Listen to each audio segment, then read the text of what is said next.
Jean-Christophe Notin, bonjour. Merci infiniment de votre présence aujourd'hui avec nous à l'heure de la Libération.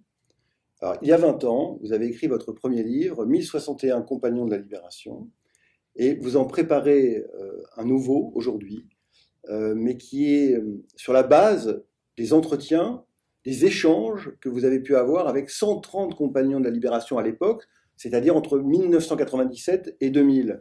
Pourquoi avoir choisi cette forme d'un livre d'entretien ?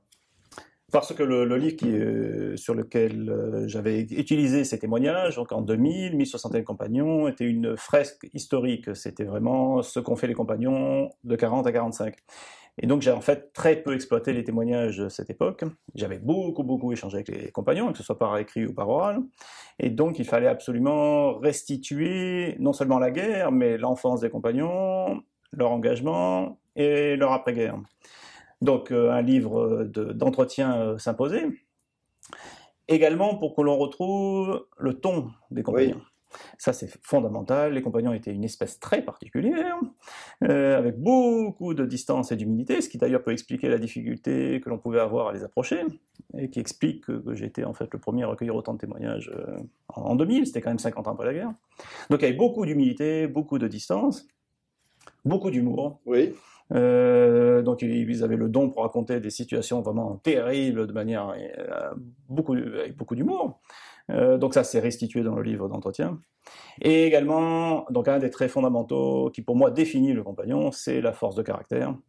C'est une énergie fantastique, une façon donc de voir les événements qui pour nous paraissent tout à fait extraordinaires, comme une évidence absolue. Donc c'est comme des gens qui ont tiré un trait sur tout leur passé, leur étude, leur famille, et qui vous racontent ça de manière mais c'était évident, il fallait le faire, et je l'ai fait, et puis voilà, je vois pas pourquoi vous en faites tout un fromage. Donc c'est ce que je voulais restituer dans ce livre, et j'espère que c'est une réussite.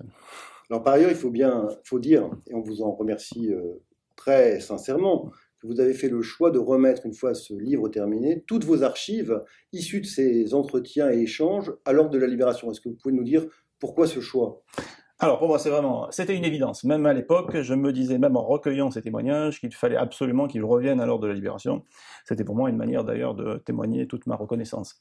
J'étais très marqué pour avoir rencontré beaucoup d'anciens combattants, et même de combattants assez récents, de l'interrogation qu'ils avaient vis-à-vis de leurs archives, de leur devenir, après leur mort. Ils se disaient, mes enfants s'y intéressent pas, mes petits-enfants n'en parlons pas, qu'est-ce que ça va devenir ? Donc on avait des compagnons ou des anciens combattants donc, qui mouraient, et leurs archives qui passaient soit à la poubelle, il y a des cas assez terribles parmi les compagnons même, hein, soit qui sont vendus, soit qui sont dispersés, c'est une déperdition énorme, c'est assez terrible. Quand j'avais fait la biographie de Leclerc, il y avait quand même de grands seconds de Leclerc, qui avaient laissé un stock considérable d'archives, les archives ont été perdues, les personnes sont mortes pendant que je faisais le livre, et vraiment perdues, jetées à la poubelle.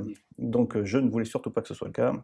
Évidemment, il fallait que ça la revienne à l'ordre de la Libération, et le plus tôt possible pour que je puisse éventuellement aider ceux qui me faisaient le grand plaisir, et nous ferons le grand plaisir de les consulter. En tout cas, merci infiniment de livrer ainsi, de déposer ici ces témoignages pour l'histoire. Merci beaucoup Jean-Christophe. Merci à vous.